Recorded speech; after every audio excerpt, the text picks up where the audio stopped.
네, 오늘은 교회력으로 예수님께서 나귀를 타시고 예루살렘에 입성하신 종려 주일이고요. 또 내일부터 이제 고난 주간이 시작되기 때문에 오늘은 6월절의 의미를 기억합시다라는 말씀으로 제목으로 말씀을 나누도록 하겠습니다. 여러분, 6월절이 뭐죠?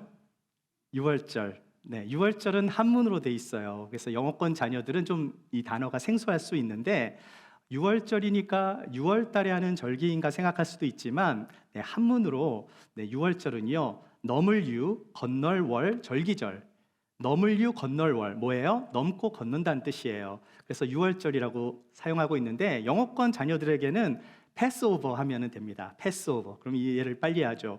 이 패스오버는요 영어로 패스와 오버가 합쳐진 단어예요. 그래서 두 단어가 합쳐져서 패스오버. 패스오버가 뭐예요? 넘어간다, 지나간다라는 뜻이에요.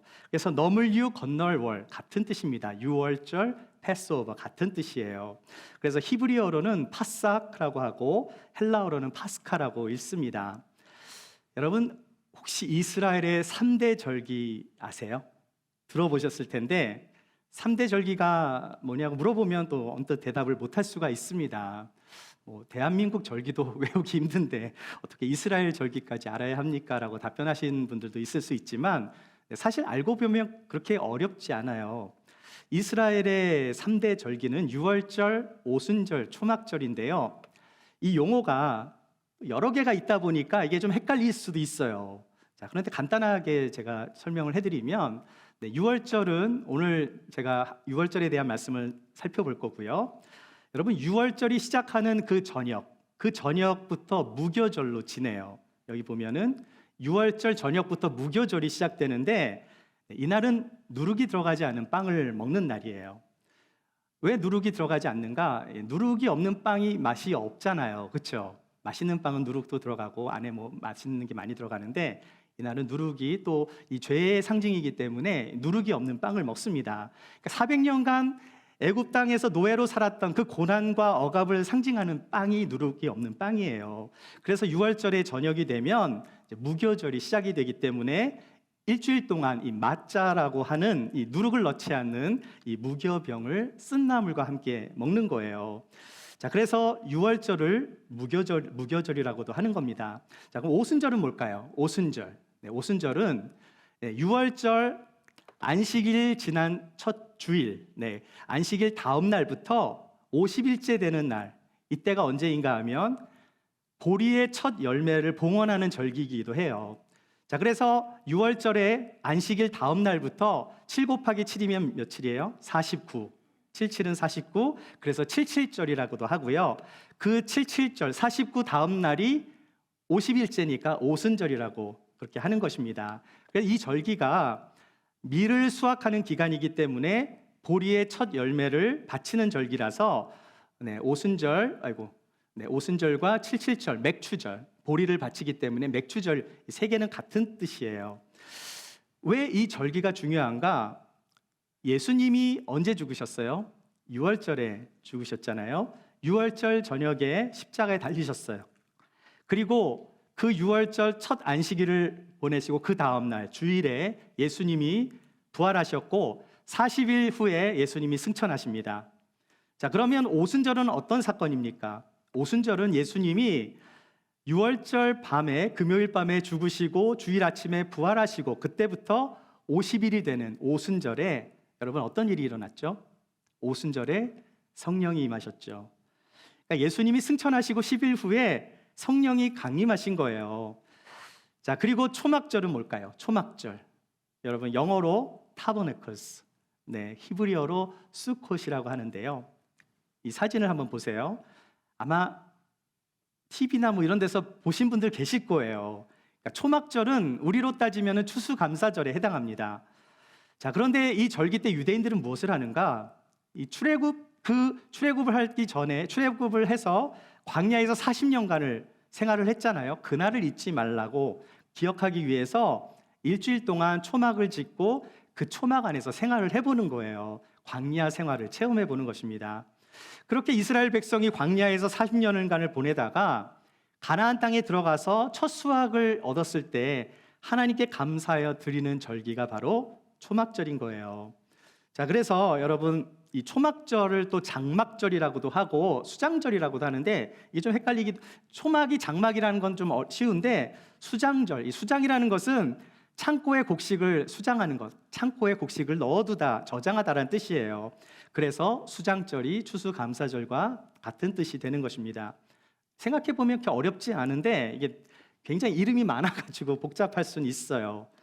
자, 왜 이스라엘의 절기가 중요할까요? 이것이 바로 예수 그리스도와 관련이 있기 때문이에요.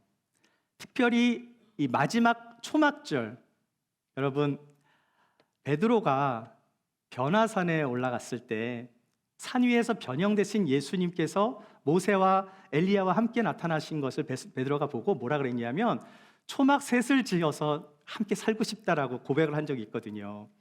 사실 베드로가 자기는 너무나 그 모습이 너무나 아름답고 너무나 멋있으니까 자기가 초막을 짓겠다라고 했지만 그 말의 의미를 본인도 잘 몰랐어요. 하지만 이 사건은 뭡니까? 예수님께서 변화된 모습, 그러니까 다시 오실 예수님을 상징하는 영적 의미가 되는 거예요. 따라서 이 초막절은 영적인 의미로 본다면 다시 오실 예수님을 상징하는 의미가 담겨져 있는 거예요. 이처럼 구약의 절기들은 다 이유가 있습니다. 이 절기의 의미를 알고 보면 구약과 신약은 서로 연결되어 있기 때문에 중요하다고 볼 수 있는 거예요. 자, 오늘은 이 3대 절기 중에 유월절에 대한 말씀을 나눌 거예요. 여러분, 하나님께서 400년간 이집트의 노예였던 이스라엘 백성들을 출애굽시키실 때 10가지 재앙을 애굽에 내리셨어요. 애굽의 바로 왕은 9가지 재앙을 이미 경험했지만 요지부동이었습니다. 왜냐하면 바로 왕이 노예인 이스라엘 백성들을 그냥 풀어주고 공짜로 돌려보낼 이유가 없는 거잖아요. 그러니까 안 보내려고 했던 거죠. 여기서 우리는 이 바로 왕의 마음이 어떠했는지를 좀 살펴볼 필요가 있는데요. 출애굽기를 보면 재앙이 있을 때마다 여호와께서 바로의 마음을 완악하게 하셨다라는 그러한 표현이 자주 나옵니다. 이 뜻은 무엇인가? 이 뜻은 바로의 마음이 강팍하고 완악한 것을 하나님께서 내버려 두셨다라는 의미예요. 결국 바로의 마음이 계속해서 완악해졌기 때문에 10번째 재앙까지 맞이하게 되었던 거예요. 자, 그런데 우리가 이 10가지 재앙이 무엇을 의미하는지 알 필요가 있습니다. 제가 이 10가지 재앙을 일일이 다 열거할 필요는 없지만 한마디로 10가지 재앙을 표현한다면 애굽 사람들이 믿고 신봉하는 10가지 신들을 하나님께서 하나하나씩 다 깨뜨려 버린 사건이 되는 거예요. 제가 질문을 하나 드릴게요. 이 세상에서 가장 빨리 왕이 된 사람이 누구죠? 바로 왕. 딱 맞추셨네. 바로 왕이 됐으니까. 네, 이 바로라는 뜻이요. 파라오. 태양신이라는 뜻이에요. 태양 또는 큰 집이라는 뜻인데, 자, 이 바로가 자신은 신의 아들 같은, 그렇게 바로라는 표현 자체가 신의 아들이라는 뜻이기 때문에, 그런데 여러분 이 바로가요 왕의 호칭이에요. 이름은 아닙니다. 조선시대에는 왕을 뭐라고 불렀죠? 임금님 그랬잖아요. 임금이 이름이 아니죠. 그렇죠. 세종대왕 그러면 임금이지만 이름이 다르잖아요. 그러니까 이집트의 왕들의 이름은 따로 있었지만 그냥 통틀어서 호칭 바로라고 불렀던 거예요. 그런데 그 바로가 뭐예요? 파라오, 태양과 같은 뜻인 거예요. 동급인 거, 신과 동급인 거죠. 자, 그래서 하나님께서 9번째 재앙에서 흑암의 재앙을 내리신 사건이 뭐예요? 바로가 태양의 아들이라면 흑암을 물리쳐야 되잖아요. 그런데 흑암을 내리신 사건은 바로가 가짜 신이라는 것을 보여주신 사건이 되는 거예요. 진짜 태양의 아들이라면 흑암을 밝혀야 되잖아요. 하지만 캄캄한 흑암이 3일 동안이나 지속되었음에도 불구하고 바로가 할 수 있는 게 뭡니까? 그냥 잠만 자는 거? 뭐 보이는 게 없으니까. 결국 바로는요 2손 들어요. 그런데 든 척만 한 거예요. 어떻게 알 수 있습니까? 출애굽기 10장 24절을 보시면은요, 바로가 모세를 불러서 이르되 너희는 가서 여호와를 섬기되 너희의 양과 소는 머물러 두고 너희 어린 것들은 너희와 함께 갈지니라. 지금 9가지 재앙을 만나고 나서 타협안을 제시했는데요. 그래, 내가 너희를 보내줄게. 대신에 양과 소는 여기에 두고 너희 어린애들은 데리고 가. 이렇게 한 거예요. 자, 이것을 보면은 바로가 완악했던 바로가 뭔가 마음이 바뀌어서 좋게 보내주는 것 같은데 사실은 안 그렇다라는 거예요. 왜 그렇습니까? 바로가 생각할 때 양과 소가 없으면 그래, 너희 가려면 가봐. 광야에 먹을 것이 없는데 가면 다 굶어 죽을 텐데 다시 돌아올 수밖에 없겠지라는 계산이 깔려 있었던 거예요. 자, 그래서 가려면 가 이렇게 얘기한 건데 모세가 뭐라고 말을 하죠? 25절을 보시면 함께 읽어보겠습니다. 시작. 모세가 이르되 왕이라도 우리 하나님 여호와께 드릴 제사와 번제물을 우리에게 주어야 하겠고. 모세가 당당하게 이야기한 것은요, 우리가 먹을 것이 없어서 양과 소를 가져가는 게 아니야. 양과 소를 가져가는 이유는 하나님께 제사를 드리기 위해서 가축들을 다 데리고 가야 돼. 이 얘기를 한 거예요. 그러니까 이제 바로가 이제 완전히 노발대발 하는 거예요. 그러면서 또 다시 바로의 마음이 완악해집니다. 내가 너를 다시 보는 날에는 너를 죽일 거야. 이 말씀이 이 다음 절에 계속 이어져요. 자, 바로의 마음이 이렇게 완악할 수밖에 없었던 이유가 뭘까요? 그것은 자신이 태양의 아들, 자기는 파라오잖아요. 그렇죠? 근데 자기는 신인데 9가지 재앙을 당했지만 모세는 사람이잖아요. 하나님의 메시지를 전하는 사람, 그 사람한테 내 이 모든 노예들을 풀어준다는 게 말이 안 되는 거죠. 자존심이 상하는 거예요. 자기도 신인데 하나님이면 신과 신의 대결이라고 생각을 해서 더 마음이 완악해졌던 거예요. 자, 그런데 바로는 신이 아니잖아요. 그냥 애굽의 왕일 뿐이에요. 하나님은 바로에게 여러 번 기회를 주셨거든요. 그런데 또다시 바로의 마음이 완악해지면서 매를 자초하게 된 거예요. 결국 그렇게 완악한 바로에게 하나님은 10번째 재앙을 내리시는데, 이 재앙은 이전의 재앙하고는 차원이 다른 애굽의 모든 장자들이 죽는 재앙을 맞이하게 된 것입니다. 이 10번째 재앙이 무엇이에요? 애굽에 사는 모든 장자가 죽어야 하는 아주 끔찍한 재앙이 되었던 거죠. 하지만 이스라엘 백성들에게는 피할 길을 주셨는데 이것이 바로 유월절, 뭐예요? 패스오버라는 거예요. 무엇을 패스오버 했습니까? 죽음을 패스오버 한 겁니다. 어떻게 넘어갔죠? 13절 말씀을 읽어보겠습니다. 시작. 내가 애굽 땅을 칠 때에 그 피가 너희가 사는 집에 있어서 너희를 위하여 표적이 될지라. 내가 피를 볼 때에 너희를 넘어가리니 재앙이 너희에게 내려 멸하지 아니하리라. 마지막 10번째 재앙은요, 모든 장자가 죽을 수밖에 없는 재앙이었어요. 바로 왕의 그 왕자를 포함해서 애굽의 모든 장자들뿐만 아니라 이스라엘의 장자들까지, 짐승에 처음 난 모든 수컷은 다 죽어야 하는 엄청나게 무서운 재앙이 지금 재앙이 어디에 내린 겁니까? 애굽에 사는 모든 사람들한테 내린 거예요.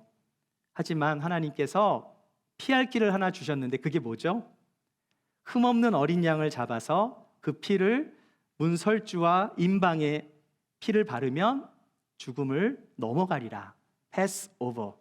이 말씀을 하신 겁니다. 그런데 어린 양의 피가 발라지지 않으면 어떻게 되죠? 장자와 가축에 난 모든 첫 번째 난 수컷까지 다 죽게 되는 거예요. 그런데 어린 양의 피가 발라진 곳은 어떻게 됩니까? 죽음을 피해갔던 거죠. 여러분 혹시 장자로 태어나신 분 계세요? 오 목사님 장자? 네. 지혜자매 장녀? 유빈자매 장녀? 장자로 태어나신 분 한번 손 들어보시죠. 네. 장녀는 손을 내리셔도 돼요. 왜냐하면 하나님은 또 은혜의 하나님이시라 여자는 또 그냥 살려주시고, 남자는 이제 장자라서, 왜 장자라서 죽게 되냐면 상속권을 받기 때문에. 장녀가 상속권을 받지 않았잖아요, 옛날에 고대 시대에는. 자, 그래서 여러분이 당시에 유월절을 맞이하고 있다고 생각하면, 저는 셋째거든요. 저는 마음이 안심을 해요. 왜냐하면 저는 안 죽을 것 같으니까. 근데 장자는 어떻게 됩니까? 죽을 수 있는 거예요. 그럼 두렵습니까? 안 두렵습니까? 그날 밤이 두렵겠죠. 자, 그런데 마지막 재앙을 통해서 애굽을 칠 때 양의 피가 발라진 곳은 패스오버 한다 그랬어요. 다시 말해서 너의 장자들이 살려면 양을 잡아서 그 피를 문설주와 문인방에 발라야 돼요. 오 목사님 장자신데 이 상황이 실제 상황이라면 두렵겠어요? 안 두렵겠어요? 그렇죠. 잘못하면 죽을 수도 있으니까. 그러면 이 상황에서 양을 잡겠어요? 안 잡겠어요? 이게 무슨 말이 이상하다고 생각하면서 나는 이 말 못 믿겠다고 안 잡으면 어떻게 됩니까? 그러고 편히 주무신다면. 자, 이 상황이 어떤 상황이냐면 여러분, 이미 9번째 재앙을 맞이한 거예요. 9번째 흑암의 재앙까지 그렇게 경험을 했습니다. 그 애굽에 있는 그 지역이 완전히 초토화된 상태잖아요. 9번째 재앙이 임했다면 10번째 재앙도 임할 거라는 정도는 믿음은 가져야죠. 오늘 밤이 지나면 10번째 재앙이 닥쳐오는데 이 재앙은 이전과는 차원이 다른 장자가 죽게 되는 너무나 무서운 재앙이 되는 거예요. 자, 이전까지는요, 9가지 재앙은 희한하게도 애굽에만 닥친 재앙이었어요. 그런데 이번에는 고센 땅에 사는 이스라엘 백성까지 모두 임하게 되는 그런 재앙이었던 거예요. 그런데 양의 피가 발라진 곳은 어떻게 됩니까? pass over. 죽음을 넘어가게 된다는 거예요. 자, 그러니까 여러분이 그 이야기를 들었을 때 양을 잡습니까? 안 잡습니까? 장자를 살리려면 양을 잡아야 되겠죠. 자, 그런데 그 양을 잡을 때 이런 생각이 들었을지 않았을까? 정말 어린 양을 잡아야 되잖아요. 불쌍한 어린 양. 그 양을 죽일 때 내가 너무나 미안하다. 네가 나 대신 죽는구나. 한번 생각해 보세요. 사실은 누가 죽어야 되는 거예요? 장자가 죽어야 되는데, 장자인 내가 죽어야 되는데 어린 양이 죽는 거예요. 아무 죄도 없는 불쌍한 양을 잡아야 한다는 사실에 마음이 아팠을 것 같아요. 그런데 그 어린 양을 잡아서 피를 발라야만 그날 밤 죽음의 재앙을 넘어가게 되는 거예요. 드디어 디데이가 왔습니다. 다음 날 애굽의 온 동네는 이 죽음의 비명과 애곡하는 소리가 들려왔어요. 자, 그런데 어린 양의 피를 발라서 그 죽음의 밤을 통과한 장자들이 여러분이라고 한번 생각해 보세요. 지금 애굽의 장자들이 다 죽었는데 여러분이 살았다면 누구 때문에 산 거죠? 어린 양 때문에 산 거잖아요. 어린 양의 피가 발라져 있기 때문에 내가 죽어야 하는 그 자리에 지금 내가 아침에 깨보니까 살아있는 거예요. 어린 양의 피로 인해서 내가 살았구나. 안도의 한숨을 쉬면서 살아있다라는 사실에 감격하지 않겠습니까? 이것이 구원인 겁니다. 무엇 때문에 구원을 받은 거예요? 유월절에 어린 양의 피 때문에 구원을 받은 거예요. 그렇다면 유월절의 의미가 무엇입니까? 유월절의 의미는요, 구원의 사건이 되는 거예요. 그 말씀을 믿고 순종한 자들에게는 구원이 임했지만 그렇지 않은 자들에게는 이 날이 어떤 날이 되는가? 심판의 날이 되는 것입니다. 자, 그렇다면 구원을 받는 조건이 무엇인가? 6절과 7절 말씀을 읽어볼게요. 시작. 이달 열 날까지는 간직하였다가 해가 해질 때에 이스라엘 회중이 그 양을 잡고 그 피를 양을 먹을 집 좌우 문설주와 임방에 바르고. 구원의 조건이란 흠없고 일련된 순양을 취해서 14일 동안 간직하였다가 그 14일 해가 질 무렵에 양을 잡아서 그 피를 어디다 발라요? 좌우 문설주와 임방에 바르는 거예요. 사진을 보시면 여기가 이제 문을 지탱하는 이 문설주를 이제 지탱하는 거고, 여기가 이제 또 문을 이게 임방이라 그러는데 나무로 만들기도 하고 돌로 만들기도 해요. 그래서 위에 있는 임방, 여기 아래 임방 이렇게 해서 이런 식으로 양의 피를 이렇게 양쪽으로 골고루 바르는 거예요. 왜 그럴까요? 왜 피를 바르는 겁니까? 그날 밤에 여호와의 사자가 그 안 바른 집은 다 죽이고 피가 발라진 집은 살잖아요. 왜 피가 발라지니까 통과합니까? 들어가려고 그랬는데 여호와의 사자가 통과하는 거예요. 왜 그랬냐면 이미 이 집은 죽은 집이거든요. 이미 피가 발라져 있기 때문에 이 집은 이미 죽은 집이 되는 거예요. 안 발라진 집은 장자가 죽어요. 그런데 이미 발라졌으니까 피가 이미 발라져 있기 때문에 패스하는 것입니다. 여러분, 여기서 중요한 신학적인 말씀이 있어요. 이 말씀은요, 꼭 이스라엘 사람이라고 해서 장자가 구원받았다는 말을 의미하지 않아요. 구원은 그 집에 양의 피가 발라져 있는가 발라져 있지 않은가로 결정이 되는 것입니다. 양의 피는 예수 그리스도의 피를 상징하죠. 그러니까 이스라엘 사람이던 아니던 예수 그리스도의 보혈만이 구원으로 인도한다라는 말씀이에요.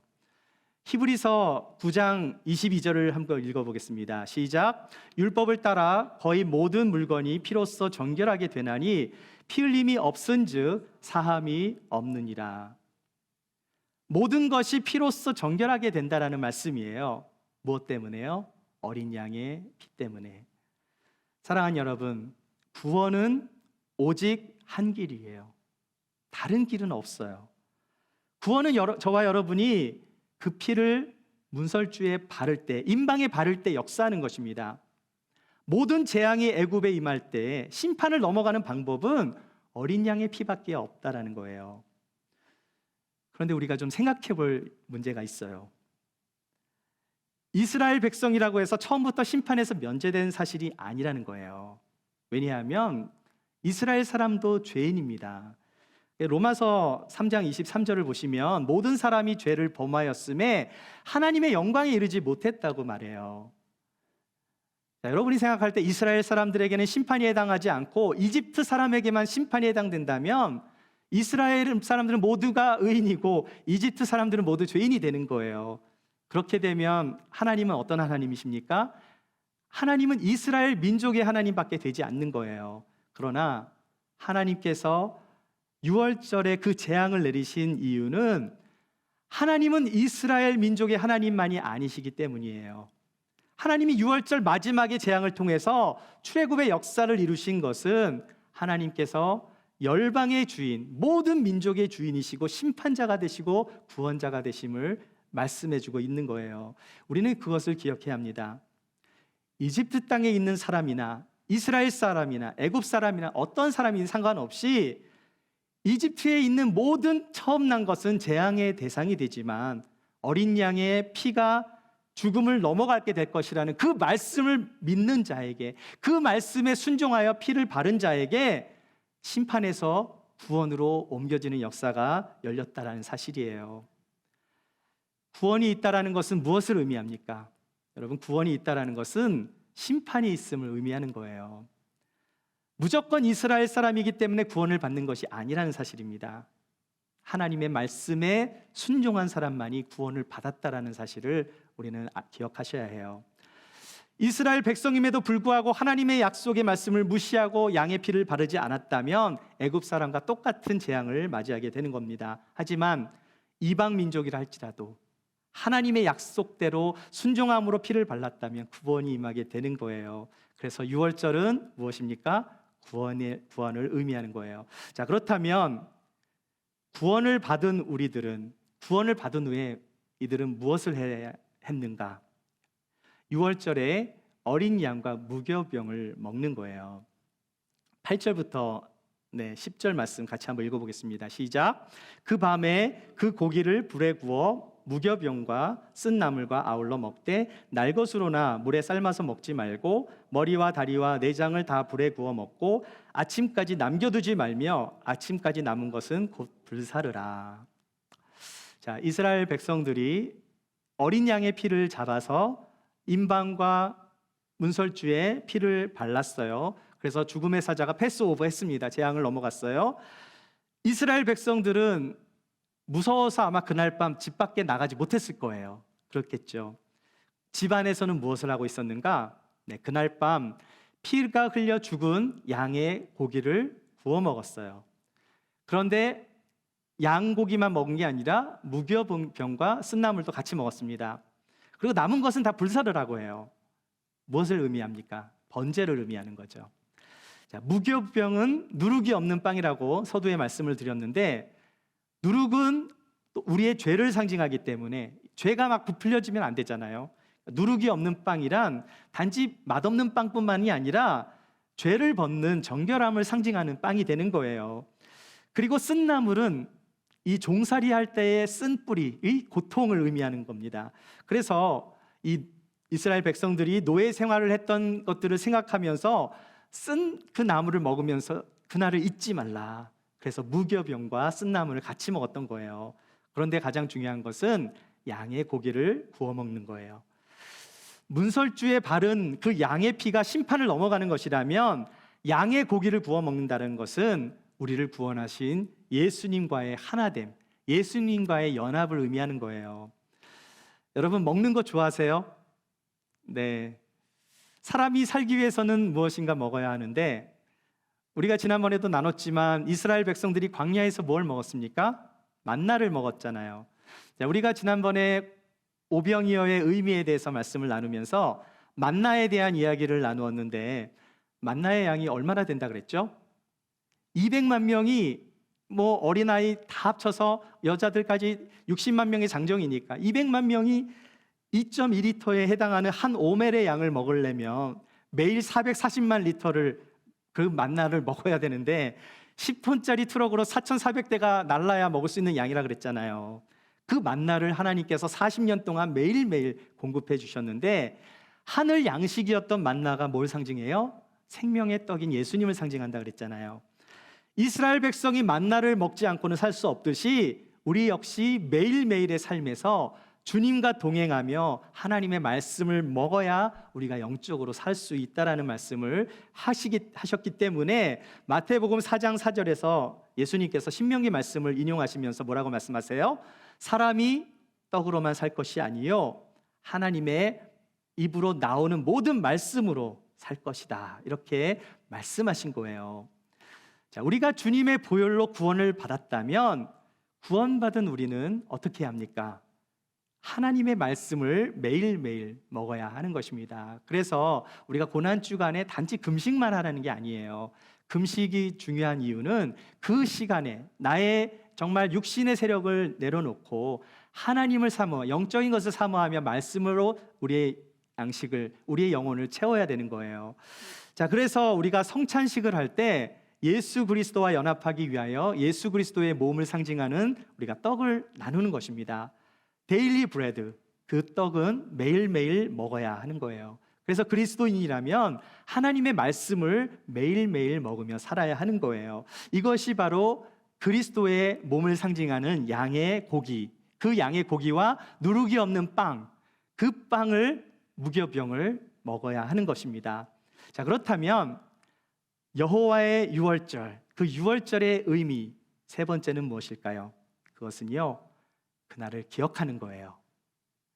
예수님께서 그날을 기억하라고 말씀하십니다. 유월절이 어떤 날이죠, 여러분? 심판에서 구원을 받은 날이잖아요. 유월절 밤이 지나고 다음 날 태양이 떠올랐을 때 이제 10번째 재앙을 통해서 바로가 완전히 항복을 하죠. 이스라엘 백성은 어떤 날이에요, 이 날이? 어떤 날입니까? 애굽의 노예에서 벗어나 출애굽하는 날, 자유인이 되는 그런 날이에요. 누구 때문에? 예수 어린 양이 죽은 그 사건 때문에. 이제 노예의 삶에서 벗어나 새로운 백성의 삶으로 바뀌어진 거예요. 더 이상 애굽에 머무를 필요가 없는 거죠. 자유인이 되었으니까. 구원받은 백성이 되었잖아요. 그런데 애굽에서 구원을 받은 이스라엘 백성들이 정말 구원받은 백성으로 살았는지 좀 생각해 볼 필요가 있어요. 여러분, 구원받은 백성들이 자유인으로 얼마나 살았는가? 제가 생각할 때 잠시뿐이었다라는 거예요.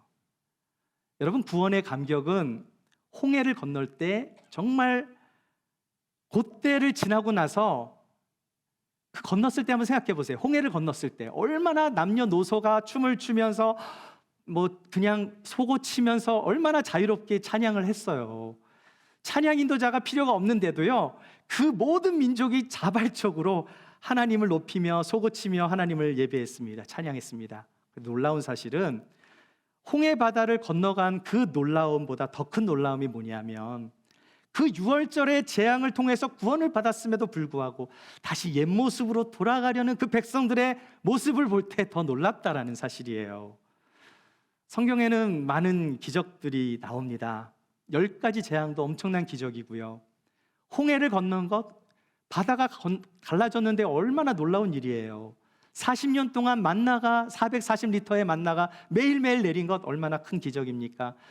여리고성이 무너진 것, 빵 5개와 물고기 2마리로 오병이어의 사건, 엄청난 기적이잖아요. 예수님께서 가는 곳마다 병자들을 치유해 주셨고요. 수많은 기적들이 일어났었어요. 그런데 그렇게 많은 기적과 이적을 체험했지만 정작 예수님께서 십자가에 달리셨을 때 사람들은 모두 도망쳐 버렸어요.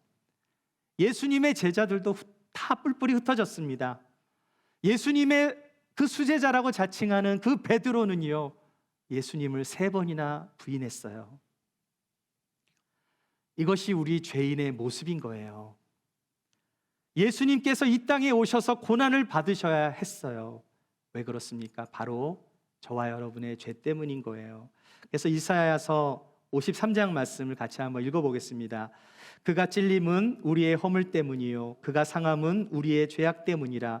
그가 징계를 받음으로 우리는 평화를 누리고 그가 채찍에 맞음으로 우리는 나음을 받았도다. 우리는 다 양 같아서 그릇 행하며 각기 제 길로 갔거늘 여호와께서는 우리 모두의 죄악을 그에게 담당시키셨도다. 여러분, 이 말씀을 읽을 때마다 어떤 마음이 드십니까?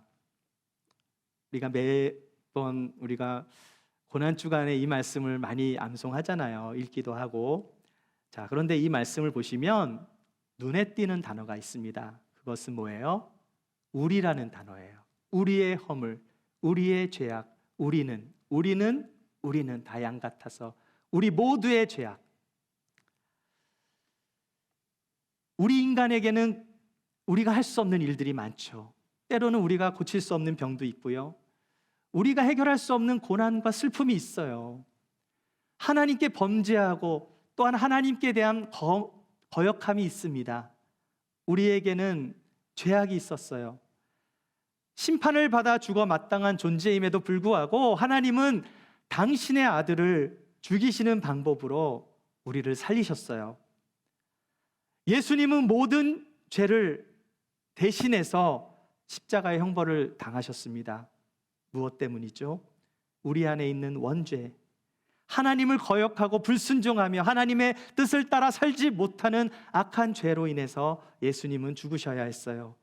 그 죄를 대신하셔서 예수님은 온갖 고초와 고난을 당하시며 십자가에서 죽으시고 우리를 구원하신 것입니다.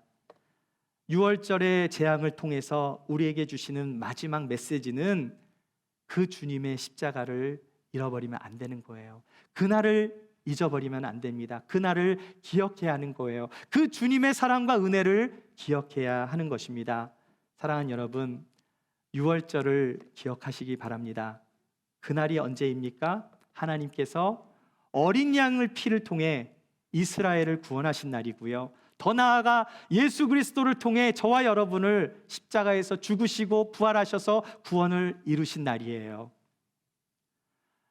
이번 주부터 고난주간이 시작됩니다. 고난주간에 왜 예수님께서 이 땅에 오셨는지 다시 한번 유월절의 의미를 생각해 보시는 여러분이 되시길 축복합니다. 유월절은 구원의 사건을 의미해요. 어린 양과 무교병을 먹습니다. 왜 그렇습니까? 주님과 연합하기 위해서. 그리고 유월절을 기억해야 돼요. 그날입니다. 예수님께서 십자가에 달리신 날. 왜 그렇습니까? 우리를 구원하신 날이기 때문에. 이 고난주간을 통해서 다시 한번 우리를 위하여 십자가를 지신 그 주님의 고난을 묵상하고 유월절의 의미를 깊이 생각하며 우리를 살리시기 위해 피를 흘리시고 죽으신 그 주님의 은혜와 사랑에 감사하며 이 땅에서 믿음으로 승리하시는 저와 여러분이 되시기를 주의 이름으로 축원합니다.